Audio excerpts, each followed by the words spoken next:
Selamat datang di mata kuliah Sosiologi Masyarakat Pesisir. Di sini saya akan mempresentasikan ataupun memberikan materi dengan judul Paradigma Interaksi Sosial Masyarakat. Ini adalah sebuah ilustrasi seberapa jauh interaksi sosial yang dapat terjadi dalam beberapa individu. Dalam ilustrasi ini terdapat siklus interaksi sosial, yang dimana terdapat proses sosial itu sendiri. Di dalamnya terdapat interaksi sosial, yang dimana proses sosial itu adalah hubungan timbal balik individu dengan berbagai segi kehidupan. Sementara untuk interaksi sosial mengacu kepada dasar terbentuknya atau berubahnya sebuah masyarakat. Dalam dasar kebutuhan manusia dalam interaksi sosial terdapat beberapa kebutuhan ataupun beberapa jenis interaksi sosial, yang dimana terdapat kontak sosial. Yang dimaksud di sini adalah hubungan yang terjadi melalui kontak dari satu sama lain. Sementara untuk komunikasi sosial adalah bagaimana proses penyampaian pesan dari seseorang kepada orang lain, ataupun bisa disebut sebagai penyampaian message, ataupun yang disalurkan dari komunikan kepada kontak sosial di dalamnya. Dalam dasar kebutuhan interaksi sosial terdapat inklusi, kontrol, maupun afeksi, yang dimana memenuhi kebutuhan dari interaksi sosial itu sendiri. Di sini terdapat kerangka ataupun ilustrasi atas konsep interaksi sosial yang berkaitan satu sama lain, di mana interaksi sosial terbagi ke dalam 3 bagian, di mana terdapat bentuk. Bentuk di sini berupa asosiatif, disosiatif, dan juga terdapat syarat terjadinya interaksi sosial, yang dimana terdapat komunikasi ataupun kontak juga. Yang selanjutnya adalah faktor pendorong, yang di poin-poin di dalamnya terdapat imitasi, sugesti, empati, identifikasi, dan simpati. Syarat terjadinya sebuah interaksi itu dapat berlaku berupa antar individu ataupun antar kelompok, yang terbagi apakah interaksi tersebut bisa berupa fisik ataupun berupa non-fisik.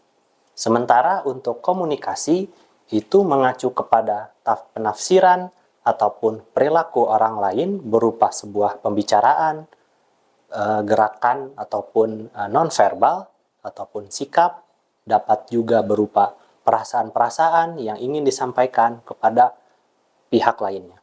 Bentuknya pun bisa berupa verbal ataupun non-verbal. Ini adalah ilustrasi bahwasanya dalam interaksi sosial dapat memberikan sebuah dampak yang besar. Salah satunya itu adalah perubahan sosial dan budaya.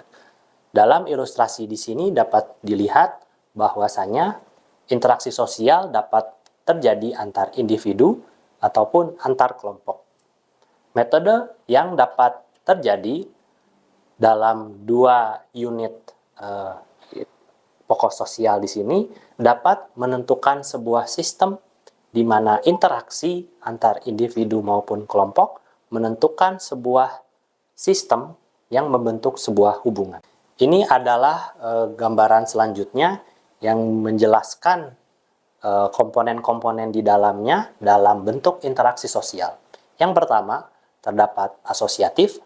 Contoh dari asosiatif di sini adalah kerjasama, akomodasi, asimilasi, dan akulturasi. Sementara untuk disosiatif itu masuk ke dalam persaingan, kontroversi, ataupun pertentangan. Bentuk-bentuk dari interaksi sosial dapat terjadi dalam 2 bagian, yaitu asosiatif dan juga disosiatif.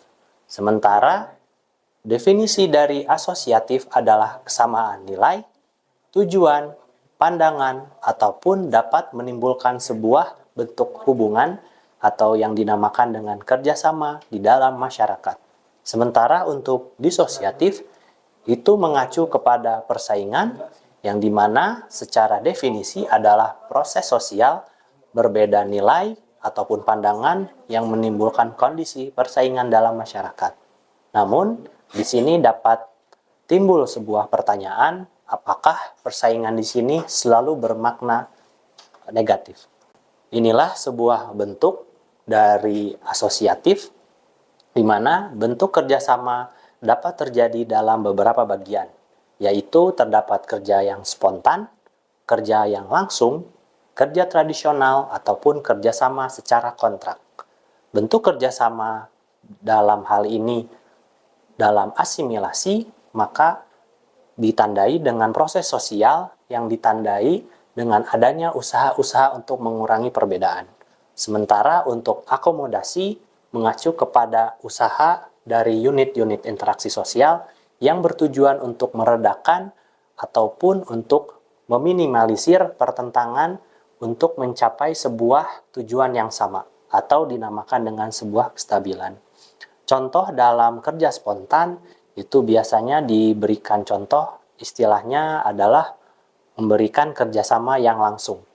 Sementara untuk kerjasama kontrak diibaratkannya adalah bagaimana seseorang dia melamar dalam sebuah perusahaan dan di situ pun terdapat kontrak-kontrak yang perlu dia lakukan. Sementara untuk kerjasama langsung itu adalah hasil dari sebuah hasil dari perintah. Hasil dari perintah di sini misalnya dari atasan kepada bawahannya. Sementara untuk kerjasama tradisional yang sering kita telusuri di Indonesia, misalnya seperti gotong royong ataupun tolong menolong. Sementara ini adalah bentuk persaingan atau disosiatif yang dimana terbagi ke dalam beberapa bagian. Misalnya seperti ada persaingan ekonomi, persaingan untuk mencapai sebuah kedudukan, persaingan kebudayaan, dan juga persaingan yang perbedaan antar ras. Dalam hal ini, jika kita telusuri mendalam, ternyata bagian-bagian dari bentuk persaingan di sini terdapat beberapa komponen di dalamnya, yaitu seperti disorganisasi, perubahan kepribadian seseorang, solidaritas kelompok, dan juga kemajuan ekonomi. Inilah menjadi faktor pendorong yang dijadikan sebuah interaksi sosial di dalamnya. Jenis-jenis dalam faktor pendorong terdapat beberapa bagian. Terdapat imitasi, sugesti, empati, simpati, dan identifikasi.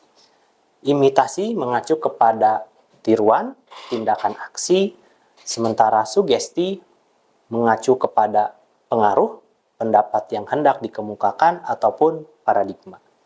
Empati itu mengacu kepada kepedulian ataupun kesamaan perasaan antar individu ataupun antar kelompok. Sementara simpati mengacu kepada rasa ketertarikan ataupun keikutsertaan perasaan. Identifikasi mengacu kepada penentuan ataupun bentuk dari unit ataupun bisa juga bagaimana pengenalan dapat terjadi dalam sebuah interaksi sosial. Itulah yang bisa saya sampaikan dalam sesi kali ini. Saya undur diri. Semoga sehat selalu. Assalamualaikum warahmatullahi wabarakatuh.